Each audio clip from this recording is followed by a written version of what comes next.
This is a response to Glenn Beck, who did a report on CNN News a while back. I only just saw it, and it's got hundreds of thousands of views, and I think it's worth addressing. Glenn does a report on video games, and he starts off with this statement: "We are training our kids to be killers, and we are training our sons to treat women like whores."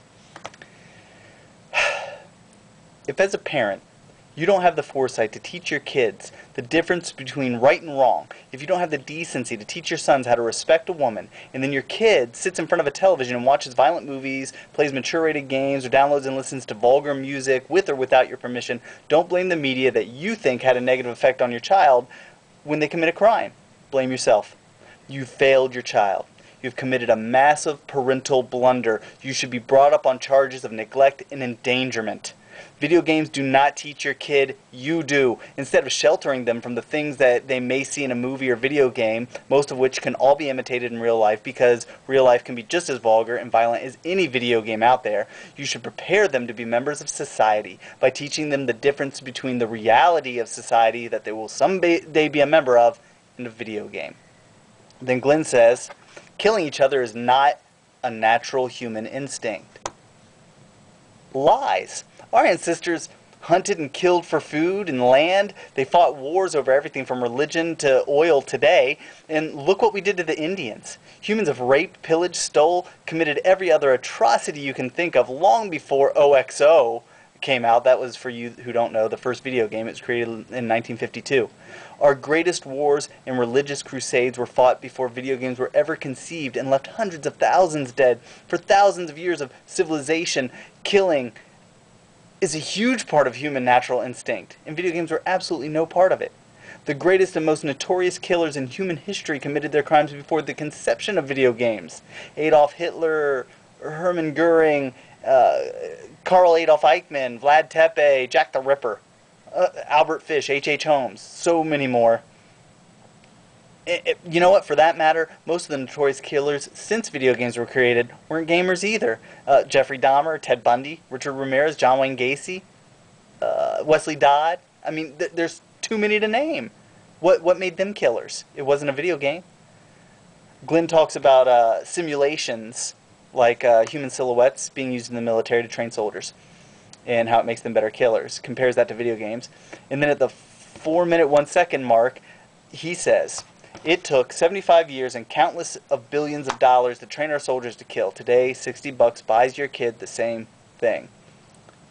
Let me respond to both statements here.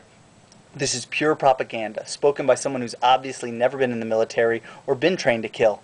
As it happens, I was in the military for 11 years, and let me tell you, Grand Theft Auto 4 can train you to kill about as well as watching a Jet Li movie can train you to be a world-class fighter.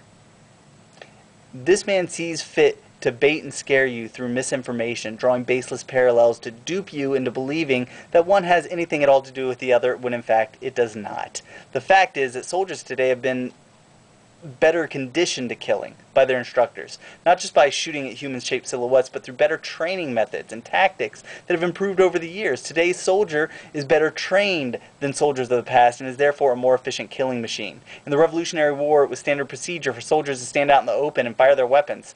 They'd actually walk towards each other over a field of battle, firing their weapons without taking cover. They didn't even use camouflage.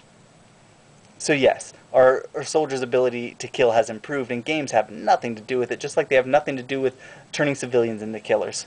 Glenn says that, according to the Medical Association, the introduction of the television in the 1950s caused a doubling of the homicide rate in America. Well, let me retort with information he failed to supply you with.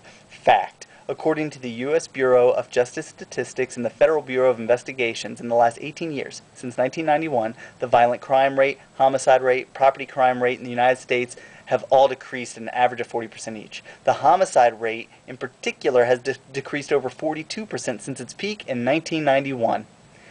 These decreases took place during the time when video games and media have become the most violent. Movies, music, and video games are more violent and vulgar than ever right now, yet crime rates have dropped.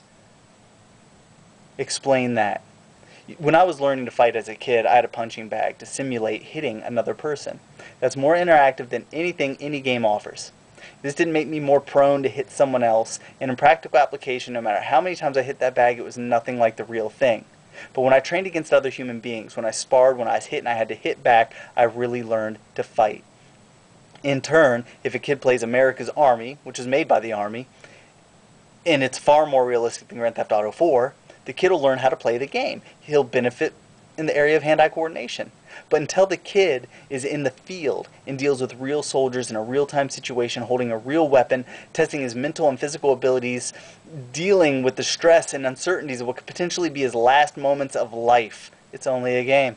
Do not try to tell me or any other soldier that video games train people to kill. It's a foolish idea created by people who don't want to take responsibility for a society that's unwilling to raise its kids properly. Parents who fail to communicate with their kids, who fail to teach them even the most basic and fundamental differences between a video game and the reality of the world around them. Parents who fail in their duties and then need something, anything, God, just anything to blame when their kids turn out wrong. Glenn says, in Grand Theft Auto 4, you can hire a prostitute, have sex with her, and then beat her to death with a baseball bat. Then he talks about how you can kill cops, carjack a car, and then mow down pedestrians. Well, if one were so inclined, they could do any of that in real life. In fact, some have. And they've done it without ever seeing it in a video game beforehand. But let me guess. Monkey see, monkey do. Are you a monkey? Is your child a monkey?